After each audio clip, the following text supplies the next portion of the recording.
Everyone, শুভ সকাল। সবাই কেমন আছেন? আশা করি সবাই ভালো আছেন। আজ সকাল সকাল চলে আসলাম শেখ হাসিনা রোড, আমাদের ব্রাহ্মণবাড়িয়া, আর সাথে রয়েছে নিয়ামুল ভাই। আমরা এখন একটি বট গাছের নিচে এসে দাঁড়ালাম। আজকের ওয়েদারটা ছিল একদম নর্মাল, মেঘাচ্ছন্ন আকাশ, বট গাছের বাতাসের ঝরঝর শব্দে ঘুম আসতেছিল চোখে। সে একটি দোকান রয়েছে, দোকান থেকে আমরা দুইজনে দুইটা লিপটন চা নিলাম।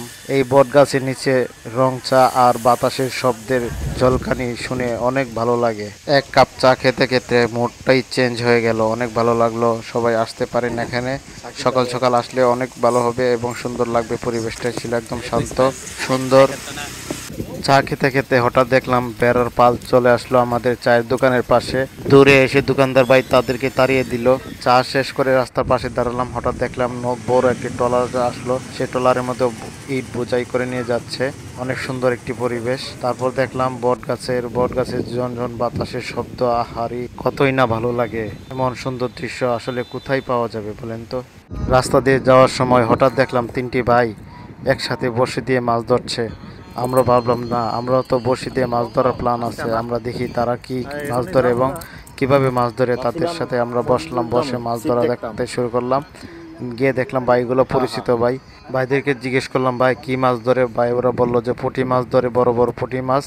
এবং ভাইয়েরা এখানে রয়েছে কেঁচু দিয়ে মাছ ধরে, আবার রুটি দিয়েও মাছ ধরে। ভাইয়েরা বলছে যে কিছু দা মাছ ধরে বেশি, তাই কিছু দিয়ে তারা আদার বড়শি দিয়ে লাগাচ্ছে এবং তারা সুন্দরভাবে মাছ ধরার যে একটি সুন্দর একটি প্রস্তুতি, আসলে অসাধারণ। বড়শি দিয়ে মাছ ধরতে আমার অনেক ভালো লাগে। সো বন্ধুরা, দেখতে থাকুন বড়শি দিয়ে মাছ ধরা। ভাই ভাই কাম সারছিল সারছিল রে। ইস খেলিছে খেলিছে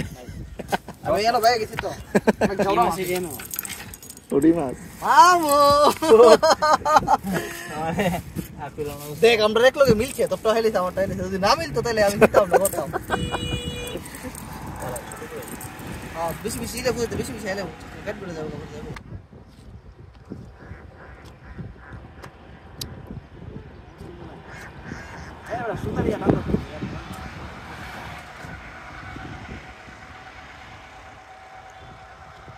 একটা লাগতো।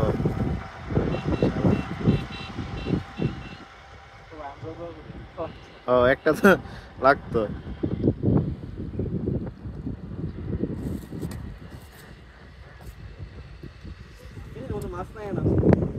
হ্যাঁ,